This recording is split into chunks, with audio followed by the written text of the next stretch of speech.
Thanks for being with us. Brad, thank you for coming here. I've been looking forward to this session. Listen, I want you to know, I want to know what's really happening here, all right, with this whole customer service thing.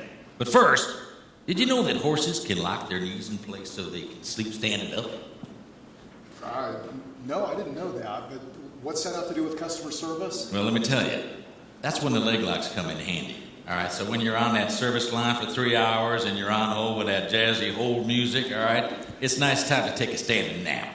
You know, once in a while a voice pops up and says, "Thank you for waiting, but it's dinner time at the call center. We'll get back to you in about an hour or so."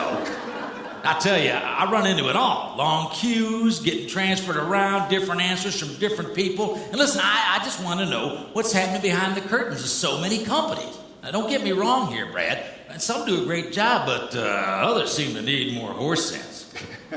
I don't disagree, Nathan. It is like any industry, like any endeavor. There's more to it sometimes than meets the eye. I'll give you that. You know, in this room, we all to one degree or another provide service, consume service, depend on service every day. So you're really talking to all of us here. Well, that's right. The hope I have is that we'll look at some very practical principles that are driving service and the customer experience and ultimately customer engagement. That's where the game really begins to change. All right, Brad. Well, I want to thank you again for being here. Now, take it away. I may pop in now and again just to ask you a few questions if you don't mind. All right, Nathan, please do. Thanks. We give it to Brad. Take it away. So this subject is it's so exciting to me right now, even as disconcerting as it is. Dr. Wong laid out such a great foundation for us of disruptive technologies, of course, the regulatory environment, new service models, and just the expectations that go along with all of that. I'm not sure. I want to just take that first point, add a footnote to this whole area of disruptive technologies. I'm not sure a lot of organizations get that right now. Some do. But I think we've had in our heads from a service perspective that, hey, it's what we do on our end that really drives the bus, right? And we've got a lot of history of that. So go back to, 800 numbers came along in 1967, and the routing systems that came along in the early 70s, and workforce management tools and quality tools, and more recently, some of the social tools and analytics and all of those things. It's what we do, right? But it's really what we're all carrying around in our pockets and purses that have more computing power, more communication power than a mainframe not so long ago used to have. That's what's changing the game. I ran across a video recently, and there's a moral to the story here. It's a little cartoon. This is from Statoil. It's a Norway-based company. They have little mini marts, so you can drive in and fill up your car, run in, grab a cup of coffee, and be on your way. And I think this is where a lot of customer service directors, a lot of those of us who are trying to think through how do we get this element right, feel like we are.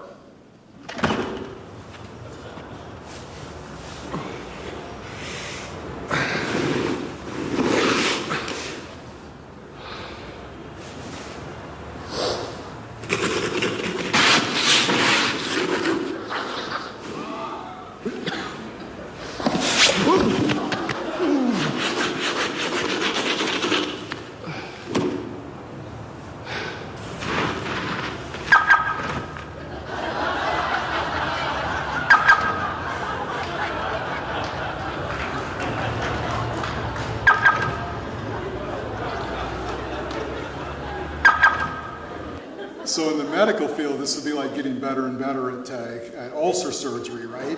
Maybe there's a different way to go at this. And that's what so many, I think, have a healthy concern of right now in the customer service realm. There's all this stuff out there, all these ways we communicate, these channels, these devices. Where are they?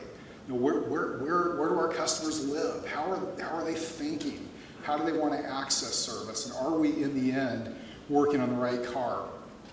There's been some good history that's brought us to this point. I want to just take a couple of minutes real quickly and go back to how we've sort of viewed we collectively in any aspect, internal organizations, internal service, dealing with external partners. How do we view the customer? And there was a big leap about 20 years ago, a big leap forward. So we used to view service. I don't want to be presumptuous, by the way. There were some who were enlightened probably well before this, but the research really began to pick up on this. in the early 90s. This is not just an interaction.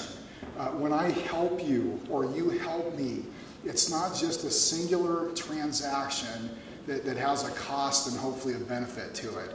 There's something beyond that that takes place. So the research came up with or identified this thing called customer lifetime value.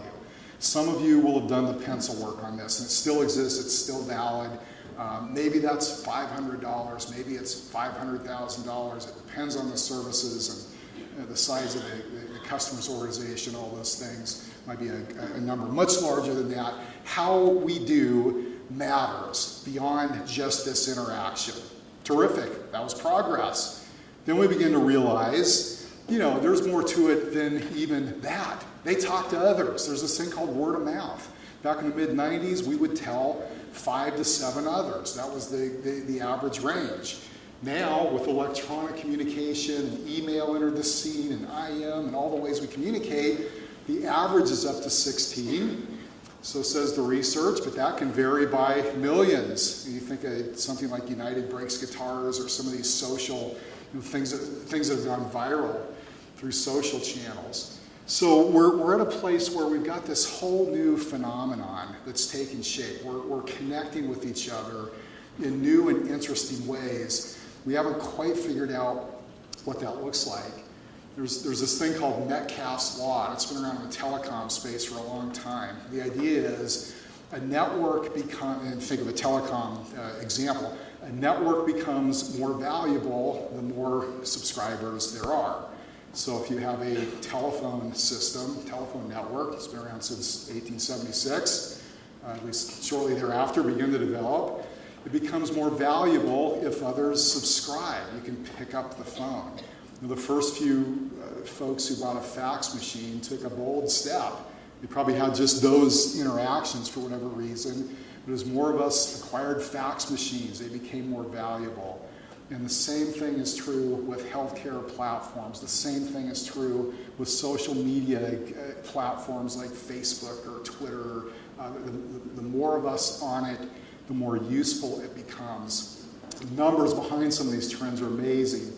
There's over 1 trillion URLs, number Google came up with not too far back, growing by the day. 6.8 billion mobile phone subscribers. Facebook measures their adoption rate by % of the planet who's using the service. And we try to get our arms around what's this mean? How do we harness this to make use of it? Some of the VPs and directors of service that we talk to will sometimes say, the numbers are too big, right? I mean, our customers can't absorb that many blogs. They can't read or digest that much anyway, so it doesn't matter, right? You can't get to it.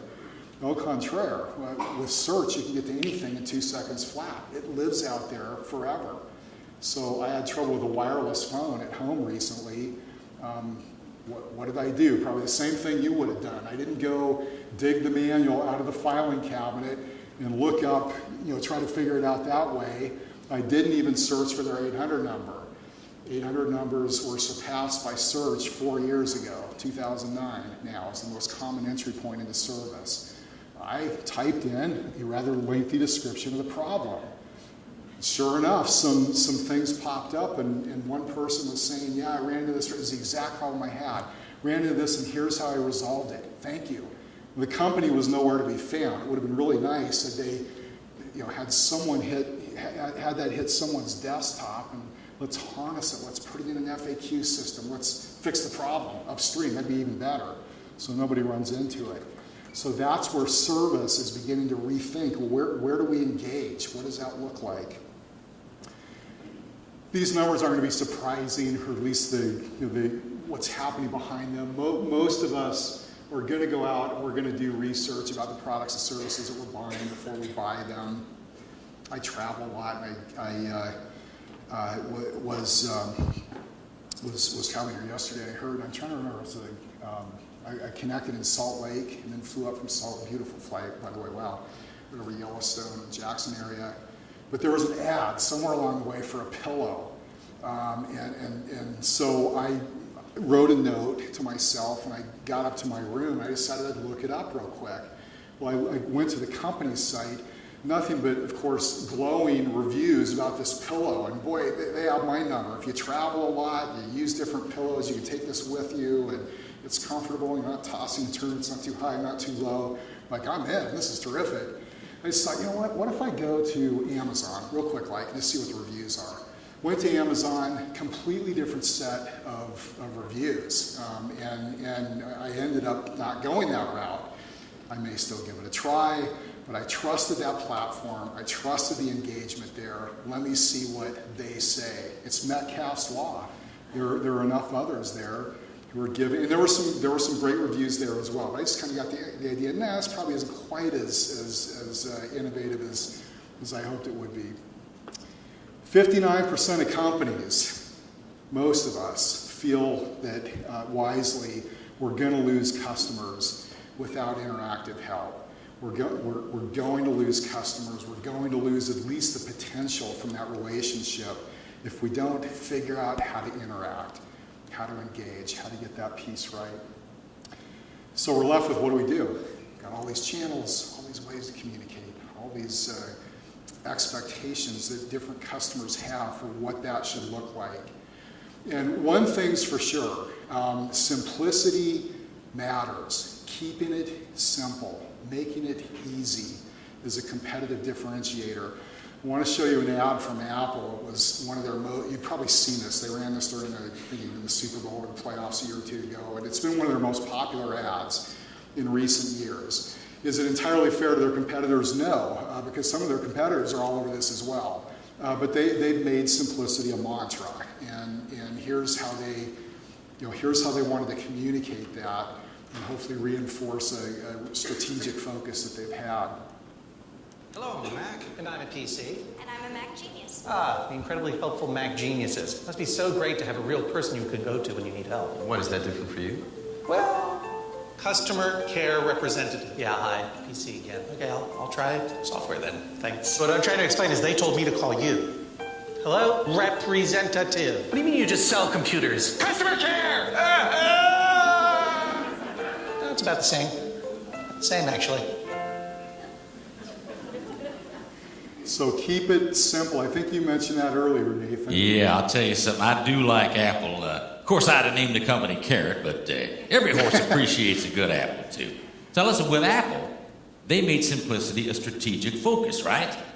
They have, and we're finding that the best organizations in any vertical sector have that as a strong focus. Forgive me, it's a bit of a cliche, but they're easy to do business with. They make accessing service simple and straightforward. So listen, how do you do that from a service perspective?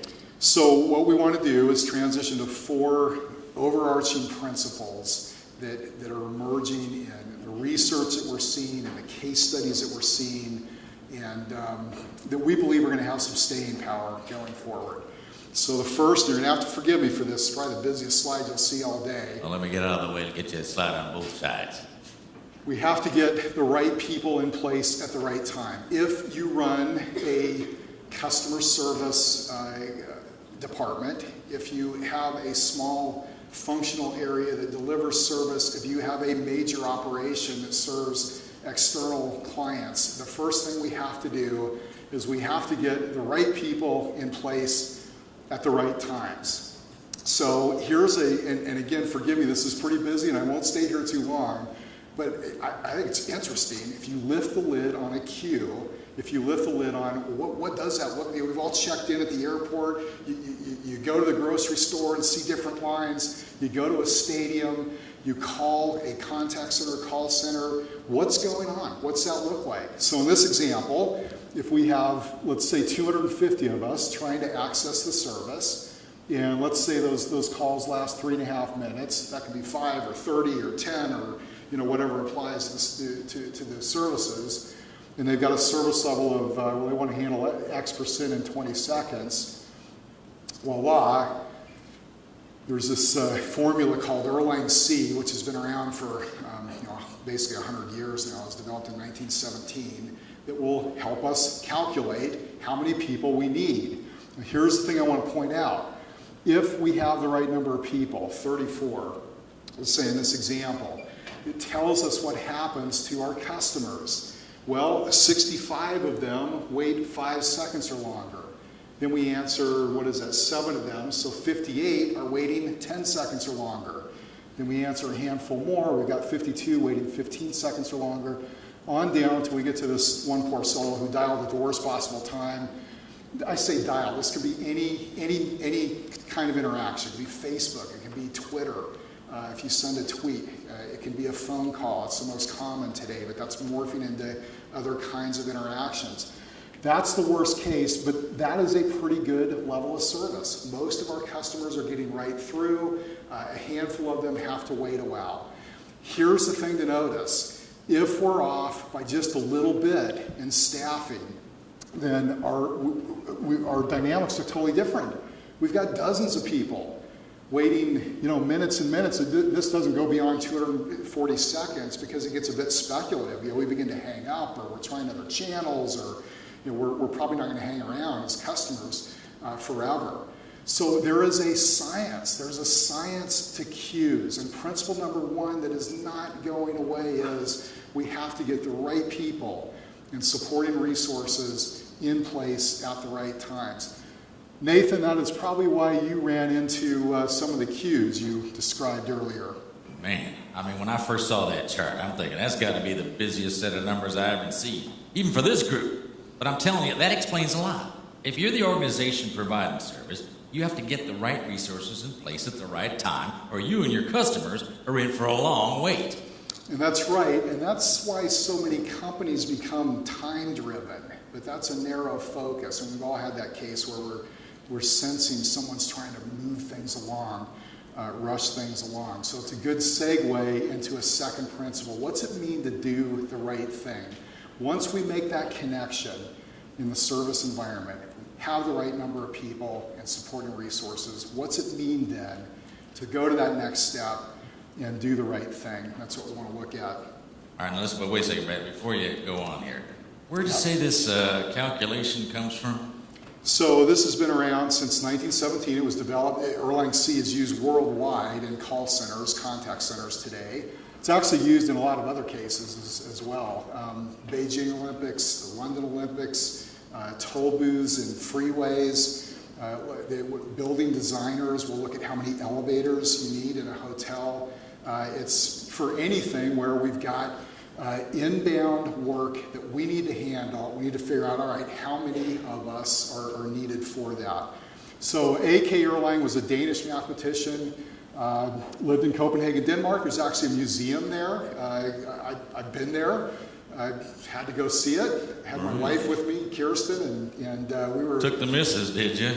What's that? That's what you do on your I vacations? did. It was a bit of a pilgrimage for me. We were just too close to not go by and see that. Thrilling. I'm sure we're all going to put it on our vacation itinerary as well. Go to the A.K. Earwig Museum there. All right, I got it. But listen, we all feel like we got it, all right? Now, this chart really sells the experience, though. So, thanks. Thank you, Mr. Erlang, who is not around to see how widespread his work is. A pity. All right, but listen, this is software, right? And that's got to be $1 million program, this thing, right? Oh, actually, there's a lot of little calculators that will do this for free. You can go and search Erlang C, and you'll see all kinds of environments, especially call centers, contact centers, customer care centers. Free, I like that. Can we get these through you, too? What's that? You can put us onto some of these free apps? We actually have one, yeah. In fact, I'm happy to, if some of you are in a setting where you've got service, you're delivering service, need to know how many staff do you need, let me know. I'll send this to you. Yeah. I like free. That works for me. All right, well, carry on, Brad. Thanks, Nathan. So this next principle, obviously, this is just a ticket to the game. And by the way, too many organizations try to short circuit this. Like, let's put an app in that makes all these calls go away. Here's a little secret. Apps generate calls. They don't just make them go away. They make some calls go away. They generate other kinds of interactions. And that's where we have to be savvy enough to know, we're always going to need some level of agent interaction. We're always going to need that. The question is it the right kind? Are we answering things that are repetitive and you can make it a lot easier for our customers in some other way? That's where we really want to be developing the apps, really want to be developing the platforms that are going to enable them to be a partner to this. But being savvy enough to realize, look, the nature of these interactions are going to change. We've got to staff for it correctly. It means we've got to hire right, we've got to train right. Our customers are getting pretty smart. They know what to expect, and they have, in many cases, much of the same information that we do. So what's it look like to do the right thing?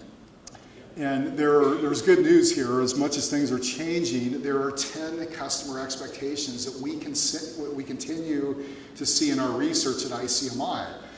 Probably no surprise here. So be accessible. Drives people crazy if we can't get through. Who do we call, or what app do we use, or what email address do we use? Be accessible and make that known, make that clear. Do it right the first time. Meet your commitments. Tell me what to expect. What am I getting into here? We have a retail client that we're working with in San Francisco right now, headquartered in San Francisco. I sat in on some of their calls recently. And one call that came in late afternoon was from someone who wanted an expedited shipment. They've got overnight shipping. The only problem is, and this isn't real clear on their website, you've got to order by a certain time, or it's going to happen the next business, not tomorrow, but the next business day. And that was the case here. She had to describe that. The call got long. It's a very simple thing, but tell me what to expect. What do you mean by overnight? What do you mean by when you're going to get back to me? What do you mean by here's what I can expect to hear? What's that look like in my world? And follow up, be responsive. All of these things, there's probably no surprise here. And the good news is they're not changing. How we interpret them has to evolve. Be accessible can mean phone, email, chat, instant message, new channels there's some video now that's beginning to make its way into customer care environments. So that's going to evolve. Be accessible. I'm convinced that's going to be here in 10 years. It's one of the 10 expectations that we'll want to continue to shape services around. EBMS has a video that I love, and I want to play it here. It's called One Call, That's All. And this actually made quite the round. Made the rounds within ICMI, my colleagues at the International Customer Management Institute, who, this is our focus. What does customer service look like? What should it look like? How is it evolving? And this got a lot of play in the ICMI community, which includes all vertical sectors, financials, and healthcare, and insurance, and travel, and very well received. So this is exactly what, in way better words than I could put it, what we're trying to say with these 10 customer expectations. What are we trying to do? EBMS Client Services, this is Mayla. How may I help you? At EBMS, we take customer service to a level not typically seen in our industry. That's where we excel over our competition. For well over 3 decades, we have been a national leader in health risk management and third-party administration of self-funded health benefit plans. And we love what we do. There is no area where it is more evident than in our client services department. When was the last time you were in a call center and heard laughter and saw people truly engaging and becoming phone friends with their customers? We do at EBMS, but then again, we're not average. We have a lot of support from our organization to empower us to deliver a high level of service to our customers, and that again sets us apart from other call centers. We don't speed through each call. We make sure we take the time with our customers. We may be enjoying what we do, but we take our customer commitments very seriously. That is no laughing matter. Our EBMS end goal is to be the very best providers of customer service in our industry. And hands down, we are. Alrighty, well, I hope you have a wonderful weekend. How do we achieve it? By our innovative one call, that's all philosophy. Seriously, one call. That's all the customer makes. It's all about customer service. One call, that's all, is our motto, and we live by that. We want everyone to call us and to be satisfied when the call is over. If more calls are needed to find a solution for them, we make the calls. They enjoy a second cup of coffee. We don't just talk the talk, and believe me, we do enjoy talking, but we also walk the walk, going that extra mile to make certain our clients don't have to. One call, that's all is important to our department because we want to deliver a high level of customer service to our customers. We love to hear their smiles through the phone, ensure that their needs are met. One day I received a thank you card from one of my customers. All I had to do was make a couple calls out to her provider so that we could go ahead and process her claim. I really felt that when I received that thank you card, I truly made a difference.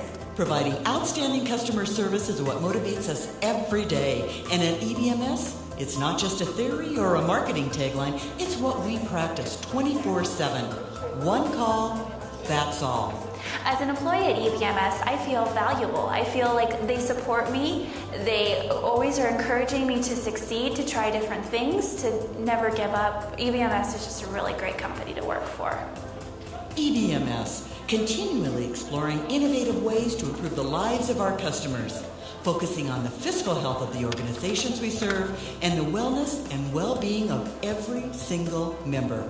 At EBMS, it's really easy to feel appreciated here because they make the effort to make sure that you are appreciated by giving you awards, and then even the fun little lunches every once in a while are great too. I truly love working at EBMS. The company as a whole just truly makes you feel like a person and not just a number. The co-workers are so encouraging and always have such a great time working with one another. You know, we're always uplifting to each other and help each other out whenever we have questions. It's no one by themselves. We truly are a team. It's our commitment, it's where we shine over the competition, because it's what we do best. So I'm sitting by Stacy, who manages this operation. She walked in this morning. I felt like I was meeting a star. I've seen you in this video. It's terrific. But that's what we're talking about. Focus, engage, connect. Yes, we need every other kind of option out there. We need to pull in the subject we'll look at here momentarily. We've got to pull them into this environment. But this is a human-to-human environment, and connecting and engaging is, I am convinced, going to continue to be a competitive differentiator. So, get the right people in place. That is never going to go away. Principle number one. Principle number two, do the right things. One call, that's all. What's it take? What's it take for us to get this done, once and done, and get our customer on their way? A third principle is, we got to ask, what just happened? How do we learn from this? What do we really hear? We know what we heard to handle this interaction. What do we hear beyond that as an organization, as a customer service environment, we can learn from and really leverage? So there are three levels of value that anybody delivering customer service, it could be a two-person department, it could be a 500-person department, three levels of value we can deliver. One is efficiency. We have a good forecast, get the right people in place at the right time, and those sorts of things, we're going to be efficient. Second level is that we're going to be moving the needle on customer satisfaction and loyalty. You can measure that, we should. The third level is, all right, what are we learning that our colleagues need to understand? What should be on their radar screen? And there are so many interesting things happening here. This is where the envelope is really being pushed in services. What does marketing, what does product development, what do our communications folks need to know about what we just heard, what we just did? I did some work for a consumer products company a while back, and they found that 11% of the calls they were getting, by the way, let me step back a step. Call center was the lowest rated place to work in the entire organization. Nobody wanted to work there. Go get a job, work there for a while, get your foot in the door, and then get transferred to something that's a lot more fun and interesting and impactful, right? That was the perception. They didn't have much to lose, so they really started focusing on how do we create more value for our organization. One of the things they found, just with some simple tools initially, is that 11% of the calls that they got on a certain spray cleaning product was because, and you would know who they are, was because the cap was hard to get off. So you'd buy this at the grocery store or whatever, you take it home and the cap doesn't come off. So, out to the garage, get a something to try to get this thing loosened up, and all too often it would break off the spray nozzle. Throw it away, don't buy that anymore. Their call center picked this up, and they were able to go to their manufacturing, the packaging supplier, manufacturers these packages that come in and say, hey, we got a problem. We've never heard that. We've got clients all over the world. We think you've got a problem. I mean, 11% of the interactions here, and they showed them the data, it was irrefutable. So they redesigned the package, and those calls went away. You know, the cheapest interaction is one that never happens. The cheapest surgery is one that never happens. The cheapest visit to a clinic is one that never happens. So that's where we can pick up and get smart about what are we learning. I did a seminar, and I'll tell you a real quick war story. I did a seminar in Singapore a few years ago, and there were a room of maybe 150, these were VPs of customer service, directors of customer service. This was an all-day event. We had lunch, and there was a reporter who asked if he could sit with me, worked for the Singapore Straits Times. And if he could just kind of kick around some of these things happening in the customer service space. I said, sure. So we had lunch together. He's asking me some questions. So I should have got just a little bit suspicious. But he's like, so this strategic level value, how many companies are really doing that superbly? Well, it's a bit of a guesstimate, hard to measure, but our research is suggesting 10 to 15% of organizations are really pushing the envelope on that right now. It's new for us. Okay, so 85% aren't. That's where the red flag should have gone up. So I'm at the airport the next morning, and this is 4:30 or 5 o'clock in the morning, catch a flight to LA, and I picked up a newspaper. I forgot all about this interview. I'm flipping through this newspaper, Singapore Straits Times, and on page 5, there's this full-page article. I'm like, that's me. Looks familiar. And I look up at the top, it says 85% of Singaporean call centers are mismanaged, says Cleveland. Oh my goodness. It's too early for me to even apologize to anybody. So I got on my flight and flew to 10 or 12 or whatever hours it is and turned my phone on when we landed. You can imagine what the inbox looked like. What was that? It actually turned out to be a great experience. And I say all PR is good.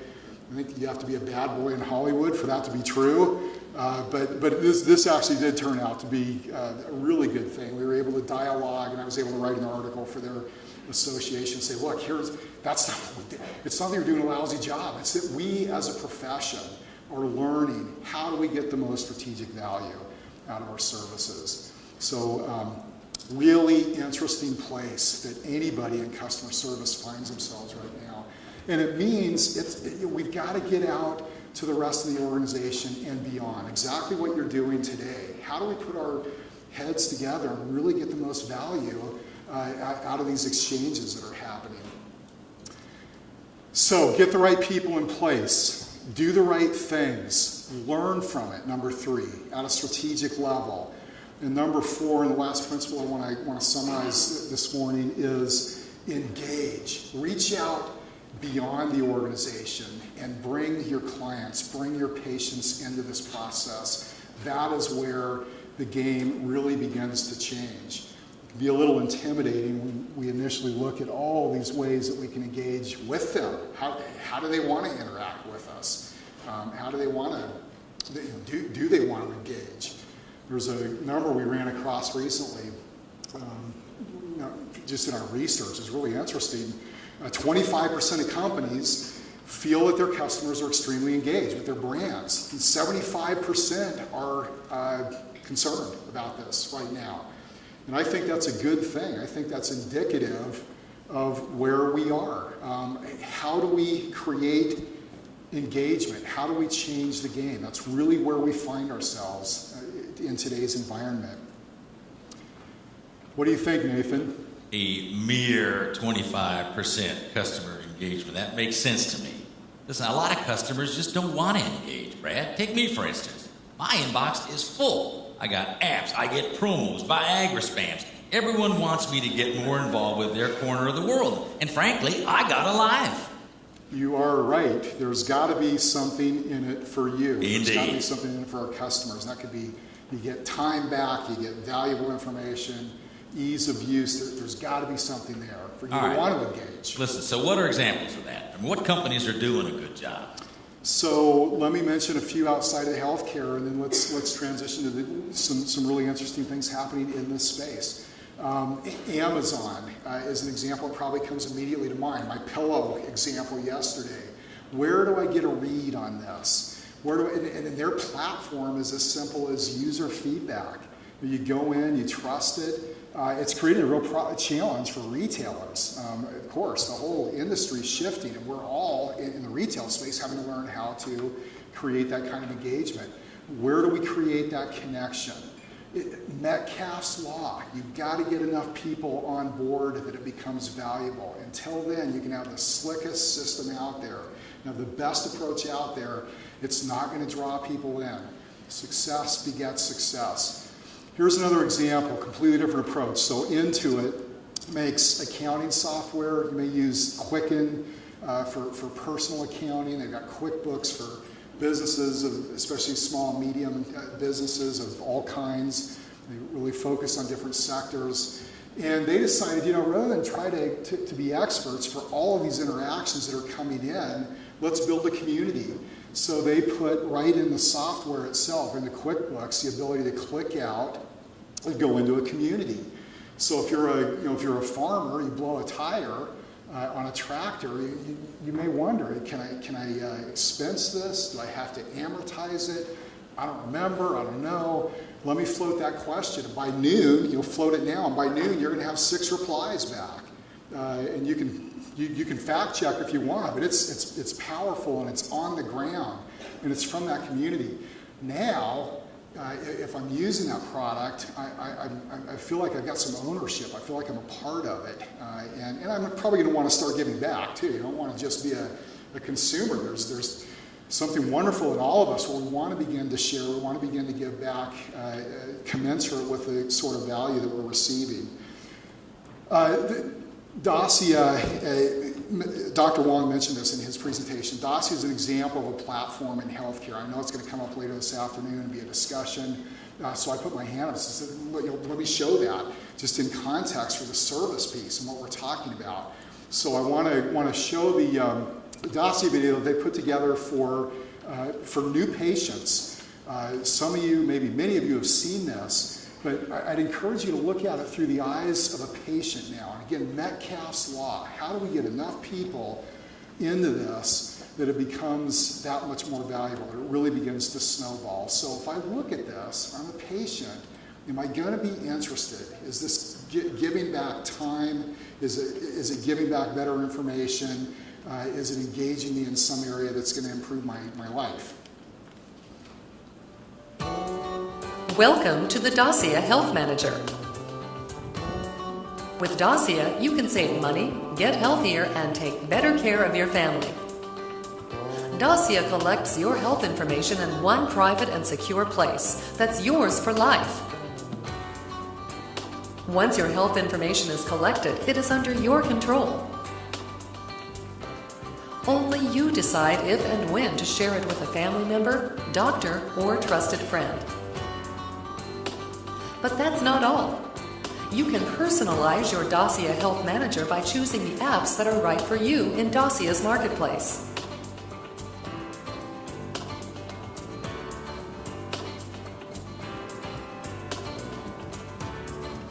With Dacia's apps, you can make sure your children's vaccinations are up to date, find healthy recipes for your kids' lunches, track your medications and flag any potential risks, and much more.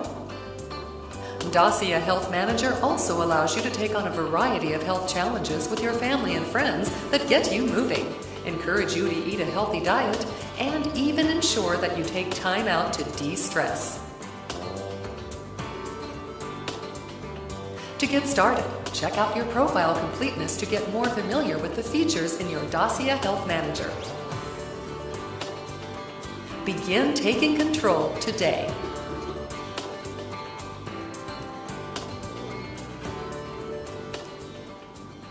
What do you think, Nathan? Does that make sense? Yeah, I get it here. There's got to be something in it for the customer, the right platform encourages engagement. Right, when you're involved, you're engaged. You're by extension a part of customer service. You're empowered. Very interesting, Brad. Now listen, I see how this whole thing fits together. Everybody wins.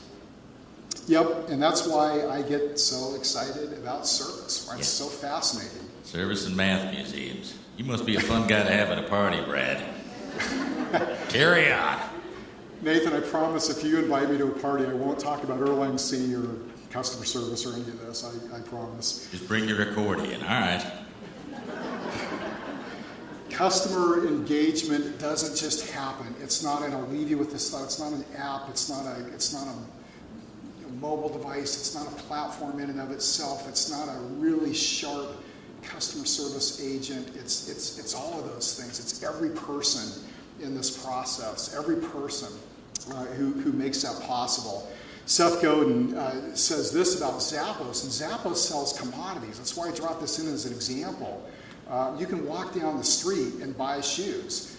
So what are they doing that's so interesting? What are they doing that's so engaging? And Seth Godin says, why is it so hard for organizations to understand what Tony Hsieh did with customer service at Zappos? Instead of measuring the call center on calls answered per minute or something like that, he insisted that those who were part of the operation be trained and rewarded to take their time to actually be human, to connect and make a difference. People hear this, they see the billions in goodwill, they nod their heads, yep, then they go back to running an efficient call center. And in this space right now, we don't have the time to do that. We can't afford the resources to be efficient, defined in that sort of sense. We've got to engage and we've got to get this right. And the ROI is certainly there. Moving from a transaction to a customer experience approach impacts brand loyalty. We see this in our research. We see it in case studies, organization after organization. Brand loyalty, word of mouth, cost control, innovation, market share, and ultimately what's impacting our customers and how they would value the service. I mentioned those 3 levels of value, efficiency, customer loyalty, and strategic value. Well, a 4th level I don't think we'll ever be entirely able to measure, but that's where we really make a difference, and that's how do our customers value this? I want to show you one more video. This is from Home Depot, the building supply source of all things, which I think is the best example of the kind of potential we have with service and engagement. It is a simple walk-in retail example, but we get a glimpse of how this customer is valuing the service. And if a building supply company can do it, someone in their marketing department sure got their arms around what the potential is, then wow, think of the potential.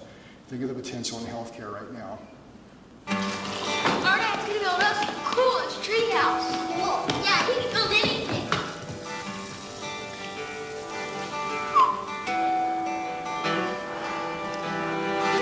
I'm in trouble here. May I help you? Yeah. He can do that? Yeah, he can do that. I don't have a clue what I'm doing here. Let's see what you got. He can build anything. Never built anything before. Well, relax. I think you're in the right spot. He wants a trap door, a ladder. Balcony, rope swing. And these are the hinges you're going to need. I'm going to suggest 16 penny. Do you have a hammer? No. Is that a bad thing? He has about like 10 saws. 11.5 pounds. Feel it. It's really easy. You sure I can do this? He's a genius. Trust me. All right. Dad, Yeah. thanks.